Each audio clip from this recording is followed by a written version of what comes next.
6 अगस्त 1945। दोस्तों यही वो दिन था जब जापान के हिरोशिमा में सब कुछ नॉर्मल चल रहा था। तभी लोगों को एक बड़ा सा एयरक्राफ्ट आते दिखता है जिसमें पैराशूट से एक बड़ा सा कंटेनर जमीन पे गिरता है। इसके जमीन पे गिरते ही चारों तरफ तबाही मच जाती है और इस तबाही की खबर पूरे जापान में फैलने लगती है। तभी उसके 3 दिन बाद यानी कि 9 अगस्त 1945 को एक और धमाका होता है, लेकिन इस बार यह धमाका नागासाकी में होता है। दोस्तों धमाके में लाखों लोगों की जान चली जाती है, लेकिन एक शख्स ऐसा भी था जो दोनों धमाकों को झेलकर दुनिया के सामने एक मिसाल की तरह खड़ा हो जाता है। तो आखिर कौन है वो शख्स और क्या हुआ था उसके साथ? इन चीजों के बारे में जानना है तो हमारी आज की वीडियो को लास्ट तक जरूर देखिएगा। सेकेंड वर्ल्ड वॉर के बाद यूएनए ने जापान के ऊपर 2 न्यूक्लियर बम फेंके थे, जिसमें से एक बम 6 अगस्त 1945 को हिरोशिमा में गिरा। वहीं उसके 3 दिन बाद दूसरा बम 9 अगस्त 1945 को नागासाकी में फेंका गया। दोस्तों सबसे पहले अगर हम बात करें हिरोशिमा की, तो इस शहर की पॉपुलेशन उस वक्त करीब 3.5 लाख के आसपास थी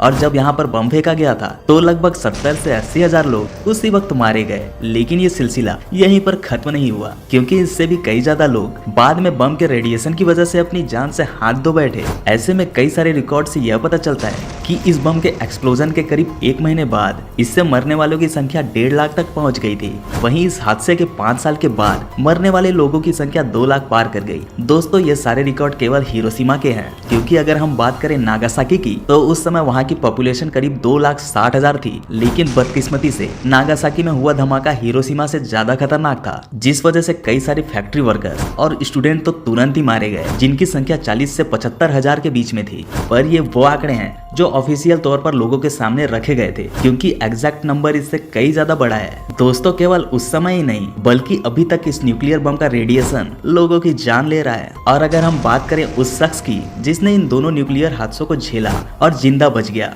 तो दोस्तों वो कोई और नहीं बल्कि सुतोमो यामागुची है। इनका जन्म 1916 में हुआ था और 2010 में उनकी मौत हुई। अपनी इस 93 साल की जिंदगी में इन्होंने बहुत कुछ देखा था। वैसे अगर हम बात करें इन दोनों न्यूक्लियर डिजास्टर में सरवाइव करने की, तो ऐसे कई सारे लोग सामने आ जाएंगे, लेकिन यामागुची को जापान की गवर्नमेंट द्वारा इस चीज के लिए अलग ही पहचान मिली है। दरअसल यामागुची नागासाकी में रहते थे, लेकिन काम के सिलसिले में इन्हें कई बार हिरोशिमा जाना पड़ता था। उस समय यह मित्सुबिशी हैवी इंडस्ट्रीज के लिए काम किया करते थे।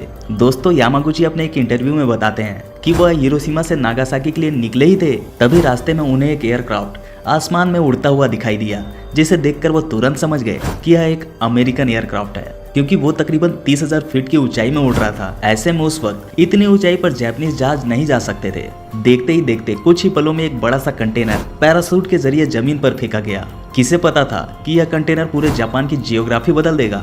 दोस्तों यामागुची ने अपने इंटरव्यू में बताया कि उस कंटेनर को जमीन में गिरने में करीब 45 सेकंड लग रहे थे और तब तक कई लोगों की निगाहें उस कंटेनर पर टिकी हुई थी।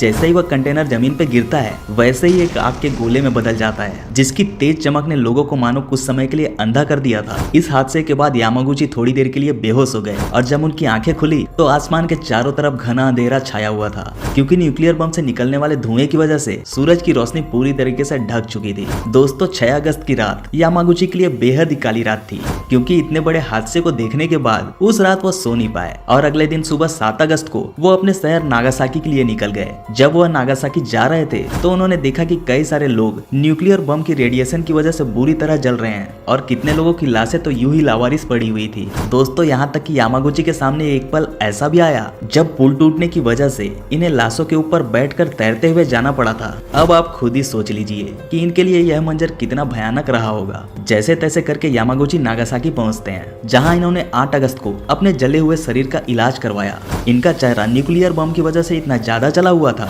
कि उनके दोस्त भी उन्हें नहीं पहचान रहे थे। खैर वो पल भी बीत गया और अगले दिन ये अपने ऑफिस पहुंचते हैं, जहां यह अपने कंपनी के डायरेक्टर को हिरोशिमा में हुए बम हादसे के बारे में बताते हैं। और उस समय पूरी दुनिया को यह पता चल चुका था कि अमेरिका के द्वारा हिरोशिमा में न्यूक्लियर बम फेंका गया है, लेकिन किसी को भी इसका अंदाजा नहीं था कि यह कितना ज्यादा खतरनाक था।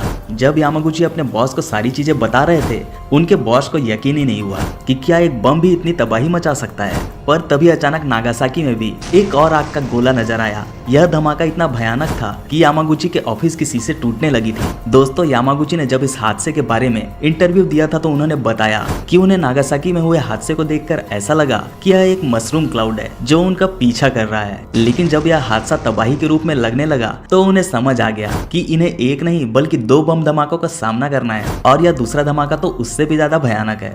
देखते ही देखते कैंसर फैलाने वाला रेडिएशन चारों तरफ लोगों को अपनी चपेट में लेने लगा और फिर से लाखों लोगों को अपनी जान गंवानी पड़ी। पर दोस्तों बाकी लोगों के मुकाबले यामागुची काफी खुशकिस्मत थे क्योंकि वह 2 बम धमाकों से बच गए थे। हालांकि शुरू में इन्हें अपना ट्रीटमेंट करवाना पड़ा, पर हादसे के कुछ ही महीनों के बाद उन्होंने बहुत जल्दी रिकवरी कर ली और अपने नॉर्मल लाइफ में वापस चले गए, जहां इन्होंने प्रेसिडेंट बराक ओबामा से भी मुलाकात की और कई सारे इंटरव्यू भी दिए। लेकिन दोस्तों 2006 को यामागुची के पेट में कैंसर हो गया, जिसकी वजह से काफी समय तक इस बीमारी से लड़ने के बाद 2010 में उनकी मौत हो गई। दोस्तों यह कैंसर भी उन्हीं बम धमाकों की देन थी, जहां सिर्फ इन्हें ही नहीं बल्कि इनकी फैमिली में कई लोगों को कैंसर से जूझना पड़ा। पर फिर भी यामागुची अपने आप को खुशकिस्मत मानते थे क्योंकि इन्होंने इतने बड़े बड़े हादसों को झेलने के बावजूद कई सालों तक एक नॉर्मल जिंदगी जी। जी हाँ दोस्तों, यह थी हमारी आज की इंटरेस्टिंग स्टोरी। इसके बारे में आपका क्या ख्याल है कमेंट बॉक्स में जरूर बताइए और ऐसे ही इंटरेस्टिंग वीडियोस को लगातार देखने के लिए हमारे चैनल को सब्सक्राइब करना ना भूलें।